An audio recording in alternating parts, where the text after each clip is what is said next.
सारी दुनिया प्यारी पर तू है सबसे प्यारा। सारी दुनिया प्यारी पर तू है सबसे प्यारा। तेरे लिए जीना क्या मरना भी गवारा। तेरे लिए जीना क्या मरना भी गवारा। Hello students, welcome to my channel 10th मस्ती रणधीर सर। मैं रणधीर सर आपके लिए नए तरोताज, झकास और नए अंदाज के साथ ट्रिग्नोमेट्री चैप्टर 8, जिससे बच्चों को थोड़ा सा डर लगता है, वह चैप्टर मैंने भोकाल के रूप में लाया हूं। तो कहा जाता है, तू हंस, तू मुस्कुरा, तू रोना कम कर दे, तू जिंदा है तो जिंदगी के नाक लग चुकी है तरफ मंजिल की, खुद को आग में झोंक लेंगे और कहता है मारा जाएगा और हौसला करता है देख लेंगे। तो मेरे शेर शेरनियों, अपने माता पिता के लाडले बच्चों प्यारे, आज हम लोग ट्रिग्नोमेट्री को देखते हैं। इसका लेक्चर क्लास है, लेक्चर क्लास देखते हैं क्या कर रहा है। तो चैप्टर 8 जो है ट्रिग्नोमेट्री, यह जो है यह बहुत लॉन्ग टर्म पर काम करता है। ये आपके 10th में है, 12th में भी है, अदर पार्टिकल से छोड़ो नहीं करेगा 10th के बाद। तो ट्रिग्नोमेट्री जो है यह आपके सिलेबस में कम से कम मैक्सिमम 20 नंबर का क्वेश्चन डालता है। 20 नंबर से एबव भी हो जाएगा, कोई दिक्कत नहीं है, 20 नंबर से कम नहीं हो सकता। तो जानते हैं ट्रिग्नोमेट्री क्या है। तो ट्रिग्नोमेट्री जो है, ट्रिग्नोमेट्री 3 शब्दों से मिलकर बना है। ट्रिगोनोमेट्री गलती लिखा है, ट्रिगोनोमेट्री। ट्रिगोनोमेट्री जो है 3 शब्दों से मिलकर बना है, ट्राइगोन और मेट्रॉन। ट्राइगोन और मेट्रॉन से मिलकर यह जो है ट्रिगोनोमेट्री बना है। ट्राई का अर्थ होता है ट्रिपल, गोन शब्द जो है गोनिया से निकला हुआ है, गोनिया। मेट्रॉन का अर्थ होता है मेजर, ठीक है ना। गोन का अर्थ होता है, गोनिया का अर्थ होता है साइड, और ट्रिपल का मतलब होता है 3, और साइड माने होता है भुजा, और मेजर मतलब होता है मापन, ठीक है ना। 3 भुजा का मापन जिसमें किया जाए वही जो होता है ट्रिग्नोमेट्री होता है। इसके पिता सर आइजक न्यूटन को कहा जाता है, सर आइजक न्यूटन को कहा जाता है, ठीक है ना। न्यूटन ने यह केवल एक ही ट्रिग्नोमेट्री नहीं, बहुत क्षेत्रों में, फिजिक्स के क्षेत्रों में अहम भूमिका निभाया। मैथमेटिक्स की दुनिया में तो पूछिए मत। तो सर आइजक न्यूटन ने ऑप्टिक्स का भी खोज किया, प्रिंसिपिया बुक का भी खोज किया, ठीक है ना, और ट्रिगोनोमेट्री का खोज किया। चले जाइएगा 12th में जो पढ़िएगा कैलकुलस, जो अकेले 44 नंबर का कैप्चर किया हुआ है। तो यह कैलकुलस का चैप्टर इन्हीं के द्वारा रचा गया, जिसमें आता है डिफरेंशिएशन, इंटीग्रेशन, ये जो होते हैं इसी चैप्टर्स के दरमियान आते हैं, ठीक है ना। तो ट्रिग्नोमेट्री का हमने कैटेगराइज किया, ट्राई प्लस गोन प्लस मेट्रॉन। ट्राई का मतलब 3, और गोन का मतलब साइड हो जाता है भुजा, और मेट्रॉन का अर्थ होता है मापन, यानी 3 भुजाओं का मापन जहां हो वही जो होगा ट्रिग्नोमेट्री होगा। जब भी ट्रिग्नोमेट्री की बात होती है तो राइट एंगल ट्रायंगल की बात होनी चाहिए। किसकी बात होनी चाहिए? Right angle triangle. Right angle triangle का अर्थ होता है समकोण। राइट एंगल ट्रायंगल का अर्थ होता है क्या? समकोण। जब भी बात होगी तो उसे क्या कहेंगे? समकोण कहेंगे। आखिरकार समकोण किसे कहते हैं? जिसकी एक भुजा और डिग्री का हो, 90 डिग्री का हो, उसे समकोण कहते हैं। न्यून कोण 90 डिग्री से कम होगा तो उसे न्यून कोण कहते हैं। 90 डिग्री से कम हो जाएगा तो न्यून कोण, और 90 डिग्री से अधिक होगा तो अधिक कोण। 90 डिग्री से अधिक होगा तो अधिक कोण, समझे? यानी 90 डिग्री से अधिक, 90 डिग्री से अधिक जैसे 91, 92, 95, 105, 120, 130 ऐसे होगा तो उसे हम अधिक कोण कहेंगे। और 90 से कम 45, 50, 55, 60, 75 जो होगा 89 तक ले जो वो न्यून कोण हो जाएगा। अब समकोण की बात आती है, तो समकोण में भी भुजा होती है। समकोण में भुजा कौन कौन सा होगा, तो समझ लीजिए ये हो गया, बी हो गया और सी हो गया। तो जिस पर 90 डिग्री बना होगा, जिस आधार माने जिस सरफेस पर 90 डिग्री बना होगा उसे हम आधार कहते हैं, यानी इंग्लिश में उसे बेस कहते हैं। बेस को हम लोग बी से शॉर्ट फॉर्म में डिनोट करते हैं, शॉर्ट फॉर्म में बेस को बी से लिखते हैं। जो 90 डिग्री के सामने होगा, 90 डिग्री के सामने जो होता है उसे हम लोग कर्ण कहते हैं, इंग्लिश में हाइपोटेनस, हाइपोटेनस इसे एच से सूचित करते हैं, हाइपोटेनस, ठीक है ना, एच से सूचित करते हैं। अब अगला आता है लंब, जो 90 माने 45 डिग्री के सामने, 45 डिग्री है, ये भी 45, जब ये 90 हो गया तो यह न्यून कोण, न्यून कोण के सामने का जो कोण होगा, ठीक है, उसे लंब कहा जाता है। न्यून कोण के सामने का कोण लंब कहा जाता है। इसका इंग्लिश होता है परपेंडिकुलर, इसे हम लोग P से सूचित करते हैं। तो हाइपोटेनस जो होगा उसे H से सूचित किए और बेस को हम B से सूचित किए, समझे। अब सबसे पहले जान लीजिए, न्यून कोण के सामने वाला कोण लंब कहलाया, 90 डिग्री के सामने वाला कोण कर्ण कहलाया। सबसे बड़ी भुजा जो होती है ना, कर्ण होती है। सबसे बड़ी भुजा क्या होती है, कर्ण होती है, जिसे हम लोग एच कहते हैं, समझे। अब हम लोग जानते हैं इसके बारे में। तो समकोण त्रिभुज के अकॉर्डिंग एक और बात जान लीजिए, पूरक कोण किसे कहते हैं? पूरक को ही कोटि पूरक कहते हैं, याद रखिएगा। पूरक को ही कौन सा कोण कहा जाता है? कोटि पूरक कोण कहा जाता है। पूरक कोण किसे कहते हैं? जब दो एंगल को जोड़ा जाएगा, दो कोण को जोड़ा जाएगा, दो कोण को जोड़ा जाए, अगर 90 पूर जाए, 90 डिग्री आ जाए, दो कोणों को जोड़ने पर 90 डिग्री पूरा हो जाए, उसे पूरक कहते हैं। दो कोणों को जोड़ने पर 90 डिग्री पूरा हो जाए, उसे पूरक कहते हैं। और समपूरक किसे कहते हैं? तो दो कोणों को जोड़ने पर, दो कोण को जोड़ने पर 180 डिग्री पूरा हो जाए तो उसे हम समपूरक कहते हैं, ठीक है ना। अब देखिए समपूरक, जैसे आप लोग जान जाइए 90 अगर कहेंगे 30 डिग्री का पूरक बताइए तो 90 में से घटा देंगे, 30 डिग्री का पूरक जो हो जाएगा 60 डिग्री हो जाएगा, यानी 30 और 60 90 हो गया। वहीं 30 डिग्री का समपूरक कहेंगे तो 150 डिग्री होगा। 180 में से हम लोग क्या करेंगे? 30 को घटाएंगे। समपूरक का मतलब 180, 180 में से जब भी पूरक पूछे तो 90 में से घटाइएगा और समपूरक पूछे तो 180 में से घटाइएगा, समझे। अब यह बात हम लोग जानते हैं, समकोण त्रिभुज के अकॉर्डिंग पाइथागोरस जो थे, पाइथागोरस मैथमेटिशियन, उन्होंने एक प्रकार से थ्योरम दिया था। वो थ्योरम क्या है? उन्हीं के थ्योरम को हम लोग क्या कहते हैं? पाइथागोरस प्रमेय, समझे। क्या कहते हैं?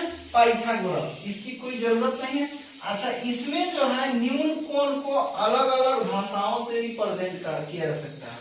न्यून कोण को किससे रिप्रेजेंट कर सकते हैं? तो याद रखिएगा, न्यून कोण, न्यून कोण को जो होता है अल्फा, बीटा, गामा, फाई, ठीक है ना, डेल्टा, रो, यह जो है ग्रीक भाषा के वर्ड्स हैं, इससे सूचित किया जा सकता है। थीटा, थीटा जो है इस सबसे ज्यादा थीटा ही प्रचलन में रहता है।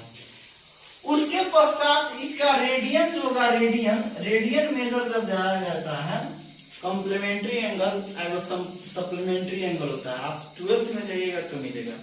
तो कॉम्प्लीमेंट्री एंगल जो होता है वह 180 डिग्री को हम लोग पाई से डिनोट करते हैं। 180 को कौन से डिनोट करते हैं? पाई से। अब पाइथागोरस प्रमेय जानते हैं, तो पाइथागोरस ने कहा था, क्या कहा था? किसी समकोण त्रिभुज में कर्ण का वर्ग, किसी समकोण त्रिभुज में, याद रखिएगा, कर्ण का वर्ग, वर्ग का मतलब स्क्वायर होता है, शेष अन्य अन्य दो भुजाओं के, किसी समकोण त्रिभुज में कर्ण का वर्ग शेष अन्य दो भुजाओं के वर्गों के योग के बराबर होता है। किसी समकोण त्रिभुज में कर्ण का वर्ग शेष अन्य दो भुजा, शेष अन्य दो भुजा कौन कौन सा हो जाएगा? आधार और लंब। तो आधार का स्क्वायर प्लस लंब का स्क्वायर, यानी कहने का मतलब क्या हुआ? किसी समकोण त्रिभुज में कर्ण का वर्ग शेष अन्य दो भुजाओं के वर्गों के योग के बराबर होता है। यानी कर्ण को हमने किससे रिप्रेजेंट किया? h से।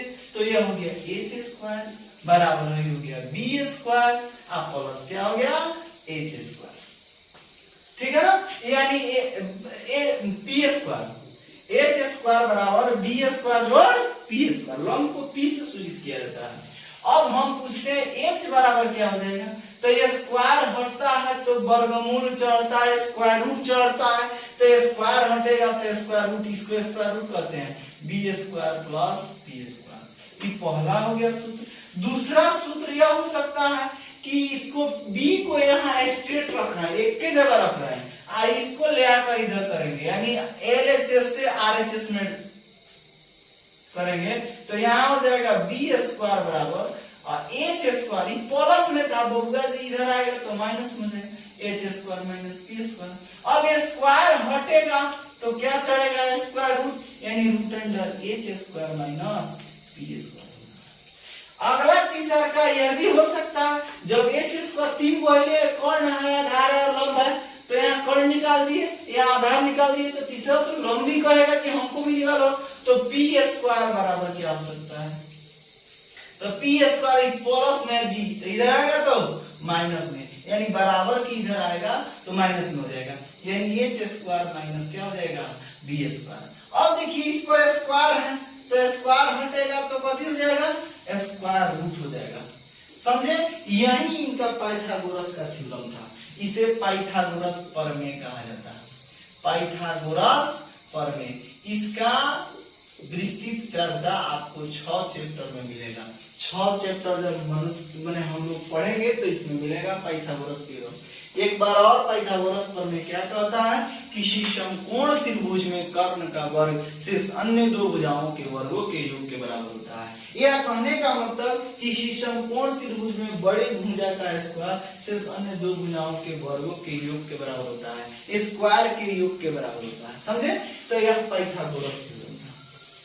अब आता है जो आपको समकोण त्रिभुज है, यहाँ पे हमने बताया था कि समकोण त्रिभुज जो होते हैं, समकोण त्रिभुज उसमें 90 डिग्री जो बनता है उसके सामने वाली भुजा h होती है, जो द्विगुण कोण होता है उसके सामने वाला p होता है, और उसके जो सरफेस में रहता है जो बच जाता है वो b होता है। h जो होता है बड़ी भुजा होता है। तो हिप्पारकस महोदय ने जब आए तो उन्होंने क्या किया? लंब बटा कर्ण किया, लंब बटा कर्ण, यानी लंब को p से डिनोट किए थे, कर्ण को h से, तो लंब बटा कर्ण जो हो गया इसको हम लोग साइन बोला गया, साइन। तो साइन का हिंदी हुआ जया, इसका शॉर्ट फॉर्म रूप लिखा गया साइन, SIN। उसके पश्चात दूसरा जो हो गया आधार बटा कर्ण को किया गया, आधार बटा कर्ण को, यानी आधार को b और कर्ण को h से सूचित किया था, इसे कोसेकेंट रूप दिया गया, यानी इसे कोस कहा गया, जिसका हिंदी हुआ कोजाया। तीसरा हुआ लंब बटा आधार, तो लंब का शॉर्ट फॉर्म p होता है, आधार को b कहा जाता है। तो लंब और आधार के अनुपात जो का है वह टेंजेंट कहा है, उसे टेंजेंट को हिंदी में स्पर्शज्या बोला गया, और उसका शॉर्ट फॉर्म संक्षिप्त रूप जो हुआ टेन हुआ। तो अभी 3 गो हुआ, अब 3 गो का रिवर्स जो था 3 गो और, अब 3 गो का रिवर्स क्या था? तो यहाँ देखते हैं हम। तो सबसे पहले आया साइन, साइन का हो गया p बटा h, कॉस यानी कॉसेकेंट b बटा h हो गया, और tan का जो हो गया आप लोग का p बटा b हो गया। अब एक और देखिए, अब आया कौन? साइन कॉस tan, अब आया कॉसेक, तो कॉसेक का इंग्लिश हुआ कॉसेकेंट, कॉसेकेंट, कॉसेकेंट का जो होगा वो हो गया कॉसेकेंट, अब होगा सेकेंड, अब ओकरा बाद होता है कॉटकेंट, तो देखिए इस साइन cos tan जो यह त्रिकोणमितीय अनुपात हुआ, लंब बटा आधार एक अनुपात हो गया, आधार बटा कर्ण अनुपात हो गया, लंब बटा कर्ण अनुपात हो गया, तो इसको टी रेशियो भी बोला जाता है या त्रिकोणमितीय तारतम्य भी बोला जाता है। तो साइन का उल्टा जो है कोसेकेंट रखा गया, तो इसको क्या बोला गया, तो कोसेक बोला गया, कोसेक। ठीक है ना, कॉस के उल्टा जो हुआ सेक हुआ, जिसको हम लोग सेक बोले, सेकेंड का सेक बोल दिए। टैन का है मैथमेटिशियन बोले, हम लोग ना बोले। टैन का उल्टा कॉटकेंट हुआ, जिसको हम लोग टैन कॉट बोल दिए। अब जब यह 3 गो था तो 3 गो के उल्टा 3 गो बना दिया गया, यानी P बटा H था तो इसका हो जाएगा H बटा P, E था B बटा H तो ये हो जाएगा H बटा P, और tan था तो P बटा B था तो इसका उल्टा क्या हो गया, B बटा P। अब यही जो था इसका रूट था, तो पाइथागोरस, और यह जो है एक प्रकार से नेसेसरी टारगेट है। अब इसका थोड़ा सा हम लोग ट्रिक जानते हैं कि ट्रिक के अथराइड से कैसे इसको याद करेंगे। तो जो आपको याद होने वाला हो वही याद कर लीजिएगा। 3 गो हम ट्रिक बता देंगे, ठीक है ना। न्यून कोण के रूप में अल्फा, बीटा, गामा, डेल्टा, काई, पाई ये सब आता है, समझे। जब भी आप पढ़ने बैठे तो कलम कॉपी अवश्य लेकर बैठे। विद्यार्थी जी आप बहुत ज्यादा अच्छे व्यक्ति हैं, आप अपने अंदर एक घमंड नहीं, एक प्रकार से जोश, जुनून, उल्लास के साथ पढ़ाई कीजिए।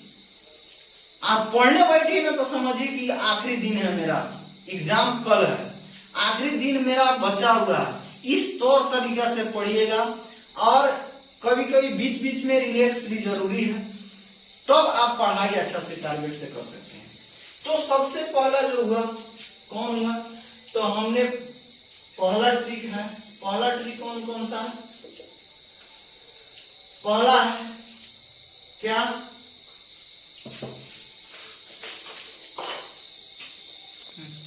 पहला हो गया प्यारे बेटा पप्पू, प्यारे बेटा पप्पू हरी हरी बोल, हेलो हेलो बोलता है, हेलो हेलो हेलो बोल, हेलो हेलो बोल, प्यारे बेटा पप्पू हेलो हेलो बोल। तो यह जो हो गया साइन हो गया, यह जो हो गया कॉस हो गया, और यह जो हो गया टेन हो गया। तो P से लिखाता है प्यारे, और H से लिखाता है हेलो। ओकरा बाद साइन का हो गया P बटा H, कॉस का हो गया B बटा H, B बटा H। देखो ना, इसको याद रखना है, P बटा H, B बटा H, P बटा B, P बटा H, B बटा H, P बटा B, P बटा H, B बटा H, P बटा B, इसको हमेशा याद रखना है। और टाइम क्या हो जाएगा, क्या P से पप्पू लिखाता है और B से बोल लिखाता है। ट्रिक नंबर 1 हो गया। दूसरा ट्रिक यह भी हो सकता है, एक पंडित जी थे, वो पंडित जी हरी हरी बोलते थे, तो कौन पंडित जी थे, पंडित बदरी नारायण, बदरी नारायण प्रेम घन, पंडित बदरी नारायण प्रेम घन हरी हरी बोल, हरी हरी बोल, समझे। तो P से हो जाएगा पंडित, I से हो जाएगा हरि, B से हो जाएगा बदरी, I से हो जाएगा हरि, और P से हो जाएगा पंडित, और B से हो जाएगा बोल। या तीसरा ट्रिक यह भी हो सकता है, लल्ला बटा कक्का, लल्ला बटा कक्का, ठीक है ना, लल्ला। तो तीसरा ट्रिक जो है लाल बटा कक्का होगा। लाल बटा कक्का का मतलब L से हो गया लंब, L से हो गया लंब, लंब बटा K से हो जाएगा कर्ण, A से हो जाएगा आधार, K से हो जाएगा कर्ण, ठीक है ना। तो ओकरा बाद L से हो जाएगा लंब बटा आधार, ठीक है। यानी कहने का मतलब लंब को P से लिखते हैं, कर्ण को H से, आधार को किससे B से और H से, हाई हो जाएगा लंब को P से और B से। तो यही जो हुआ साइन के लिए ट्रिक हो गया। तीन तीन को हम ट्रिक बता दिए, आप जिसको फॉलो करना है वो फॉलो कर लीजिएगा, ठीक है। अगला हम देखते हैं, अगला क्या कॉन्सेप्ट कहता है कि साइन थीटा बराबर हम P बटा H लिख दिए, कॉस थीटा, ये थीटा क्या है, समलोल है, संग संग रहेगा, B बटा H हो गया, और tan थीटा बराबर जो हो गया और P बटा B हो गया, ठीक है। तो कहा जा सकता है, तो साइन थीटा का उल्टा हो गया कॉसेक थीटा, वह H बटा P हो गया, सेक थीटा वह H बटा B हो गया, tan थीटा के उल्टा हो जाएगा cot थीटा, वह B बटा B हो गया। तो सूत्र यहां निकलता है साइन थीटा बराबर 1 बटा कोसेक थीटा होता है, साइन थीटा बराबर 1 बटा कोसेक थीटा। यह कहा जा सकता है यहाँ कि साइन का उल्टा जो हुआ साइन का उल्टा कोसेक हुआ, कोसेक का उल्टा साइन हुआ, ठीक है ना। साइन का उल्टा कोसेक, कोसेक का उल्टा साइन, कोस का उल्टा सेक हुआ और सेक का उल्टा कॉस हुआ, ठीक है ना। यहाँ थीटा दे दीजिए। अब देखिए tan का उल्टा कॉट हुआ, कॉट थीटा, और कॉट का उल्टा जो है tan थीटा हो गया। साइन का उल्टा कोसेक थीटा, कॉस थीटा के उल्टा सेक थीटा, tan थीटा के उल्टा कॉट थीटा। तो साइन थीटा बराबर, अब साइन थीटा का उल्टा कोसेक थीटा है, तो उल्टा का मतलब बाटा के नीचे रहेगा, तो साइन थीटा बराबर 1 बटा कोसेक थीटा। तो इसको तो ऐसे भी तो कर सकते हैं, कोसेक थीटा बराबर हो सकता है 1 बटा साइन थीटा।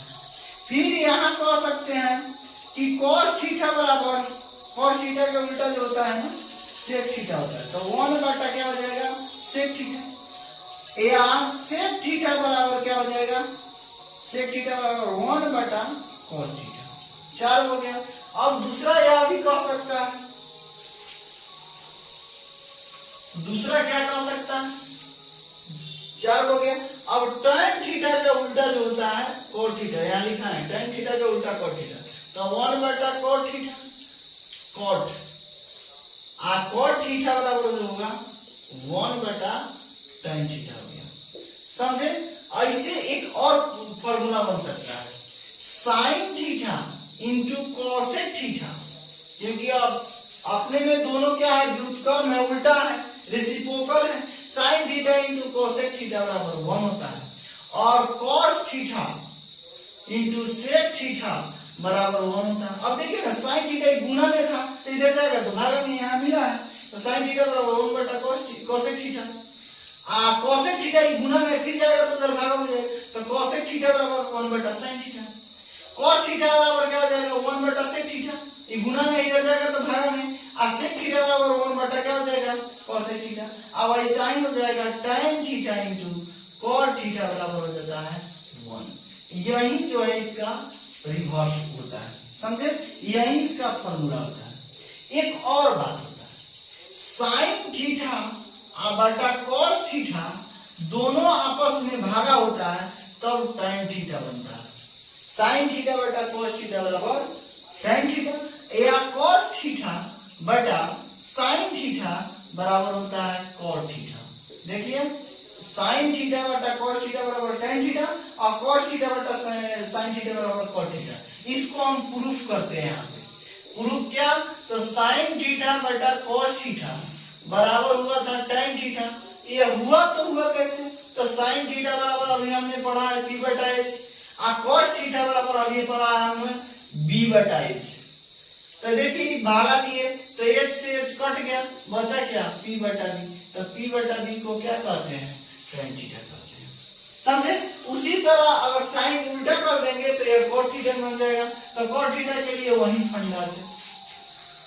यही जो है आपका ट्रिगोनोमेट्री का कुछ लेक्चर्स है। ट्रिगोनोमेट्री का उपयोग बहुत चीजों में होता है, जैसे हाइट जो होता है ना, हाइट को मापने के लिए किया जाता है, भूगोल विद में प्रयोग किया जाता है, भूगोल विद इनका काफी प्रयोग करते हैं, अंतरिक्ष में इसका भी प्रयोग किया जाता है, या कहीं कहीं जहाज जो नौवहन किया जाता है, समुद्री जहाज होते हैं वहां भी लाइट जो टंगा रहता है, कितना दूर से जहाज आ रहा है, कितना दूर पर जहाज है, वहां भी इसका प्रयोग किया जाता है। जो पुल बनता है वहां भी इसका प्रयोग किया जाता है। पुल कितना एंगल पर, कितना डिग्री पर, कैसा कैसा बनाया जाए तो कितना दिन तक वो टिकेगा, यह जो है ट्रिग्नोमेट्री का यूजेज है। समझे? तो यह जो था क्वेश्चन।